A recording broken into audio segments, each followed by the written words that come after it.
Hello mga beshi, magluluto po tayo ng pork asado. Bago po yun, sisingkotsa po muna natin siya ng may kinayod na tatas.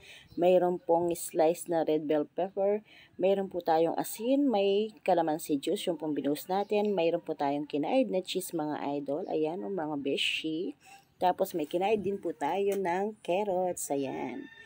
And then mga beshi, ayan, mayroon po tayong liver spread. Tapos po, naglagay po tayo ng toyo or soy sauce. Naglagay din po tayo ng tomato paste. Ayan. Para po yung kulay ng ating asado is maganda. At naglagay po tayo ng tomato sauce mga beshi.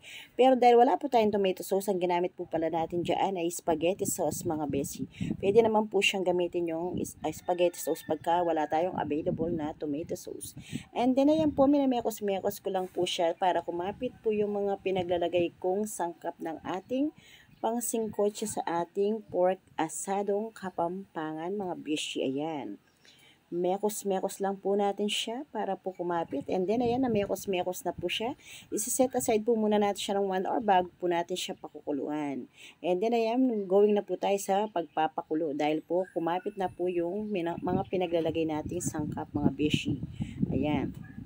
And then, pagkatapos ng pakulo dyan mga beshi, magre-ready tayo ng kawali para iprito natin pagkakulo po niya. Maraming proseso po yung ating pork asado.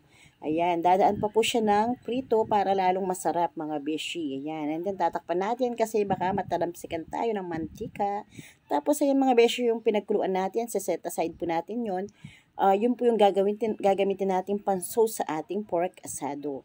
Kahit po kasi dumaan ng pakuluyan, mga beshi na singkotsa at ng prito, kailangan pa rin po natin yan na iprito ulit na igisa. Igigisa po natin siya, pagkatapos po ng gisa, ipiprito po siya pagkahiwa niya ng palapad. Tapos po, ayan po yung sauce ng ating pork asadong pinagsingkotsa. And then, ayan mga beshi, hiniwa po natin siyang palapad. Ayan. Kasi po, dadaan pa po yan ng gisa at pakulo mga beshi. Yan po yung pinagprituan natin ng ating tigkal na baboy ng ating asado mga beshi. Siya din po yung gagamitin natin panggisa. And then ayan, piniprito po natin ng slice yung ating red bell pepper mga beshi. Pantoppings po natin. Mayroon na po kasing red bell pepper yung ating siningkotsa kaya pantoppings na lang po yan. Tapos po mga beshi yan, nilagay na po natin yung ating bawang and sibuyas.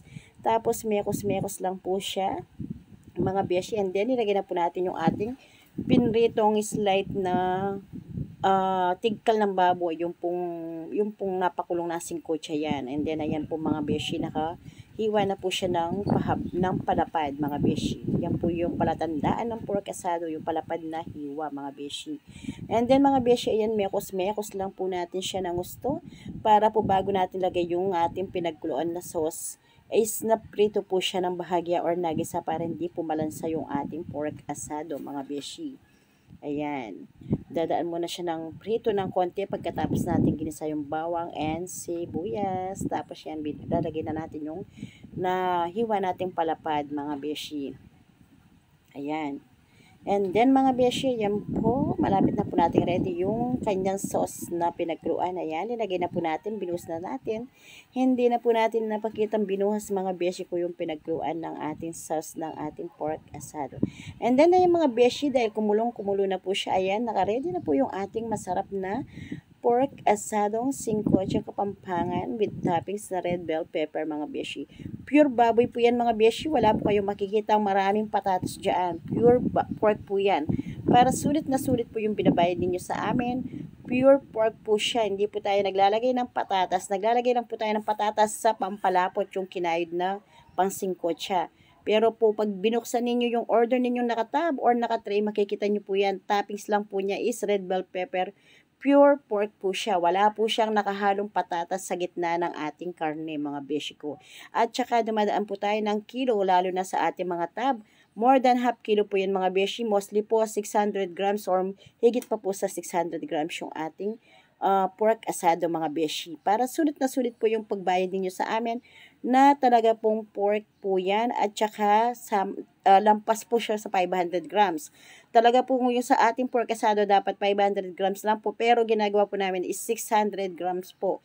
Kaya yan po, dumadaan po lahat ng kilo mga beshi. Kaya yan, kung nakikita nyo po, pinapakita po natin na dumadaan sa kilo yung ating pork asado. Maraming salamat din po pala kay Ma'am Shells, yung umorder po ng ating pork asado. Bihira lang daw po kumain yung kanyang anak, pero nagustuhan daw po niya yung ating pork asado. Nakakain daw po siya ng 5 beses dahil mahina daw po kumain yung kanyang baby. Thank you po ma'am, God bless you po. At sa ating mga soaking umorder ng ating masarap na pork asadong singkochang Kapampangan.